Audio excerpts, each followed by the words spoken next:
എരിവേനൽ ചൂടിന്റെ കഥയാകെ മറന്നു, ഒരു ധന്യ ബിന്ദുവിൽ കാലമലിഞ്ഞു.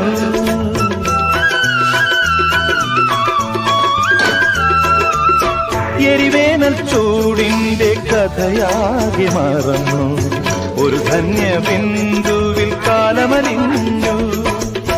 പുതുമണ്ണിൽ സ്വപ്നം പുൽക്കൊടികളായുണരും, അവ പിന്നെ പൂക്കളങ്ങളാകും.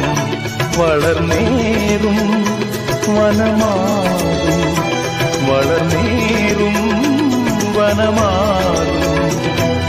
മേഘം പൂത്തു തുടങ്ങി.